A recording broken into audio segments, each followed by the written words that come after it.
think the reason Liz originally didn't speak is just because it was anxiety on our part about being able to, the ambition of trying to make her work in all the ways we wanted to make her work, and that would be easier than having her talk. We weren't going to have the player speak either, so this whole notion of a conversation between a first-person player character and a third-person character, it's just not, there's not a lot of great examples of that really working, and so I think we were just had a little stage fright. Well, I guess our philosophy for Elizabeth early in the development side was quite different from where we ended up, right? We started out trying to make her a scripted mute, and I say scripted in the sense that we would have our designers script every moment of her work. It just wasn't as interesting or as fascinating to the player as what we wanted it to be. So we sort of rolled into a more systemic end with still some scripted parts to her behavior and a lot of handcrafted work in there too, but giving her the opportunities to do things in the world where we couldn't have done with a scripted setup. Going from that mute version of Elizabeth, the Gibson girl Elizabeth, to the bubbly young version of Elizabeth, and then the more mature and experienced Elizabeth that we had at the end of Infinite, I think was a fairly painful way of going.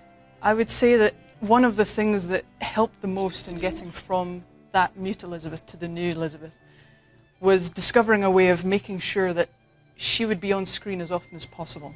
If Liz isn't on screen or talking to you, she may as well not exist. It's the old stage thing. If you're not on stage, then it didn't happen. It never happened. So one of the things that we spent a lot of time working out was how to make sure that she was on screen as often as possible without her getting in your way, because that's one of the cardinal sins of having any companion character in a game.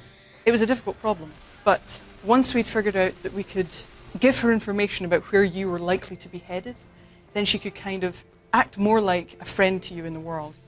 The amount of information that you need to get across to the player, even all the stuff that, as an animator, I don't even have to deal with. Look over there. Let's go this way. I think the thing is up here on the balcony, and I think about if she couldn't talk, she couldn't say these things or even allow for some of this story to take place while you're exploring the area. Hey, I'm opening these crates now. I'm searching for some more salt, but she's telling me a little history of the Hall of Heroes. The experience gets richer because she has that knowledge that she can push on you. And if she was mute, I think that you would miss a lot of that stuff. I'm not saying it can't be done, it'd just be a different story. You would be more focused on the visuals of what she was doing because she would need to be on screen for her to have any meaningful impact. Whereas a Liz that can talk doesn't have to be on screen. The player has much more freedom to look around and be their own speed, but still be aware of her presence and understand what she's doing. That early test, the one where she grabs the player forcibly and points, was some giant mechanical doll that we had at the time. I realized, as a gamer, I don't want Liz grabbing me every 5 seconds to, grab the controller out of my hand and force me to look in a direction. That should be player choice. So those are other factors involved in not only giving Liz a personality, but gameplay issues of how often do we want the player to physically have to have Elizabeth on screen when they're dealing with looting and combat and all the other things that you're doing in a first-person shooter. Are you real? I'm real enough.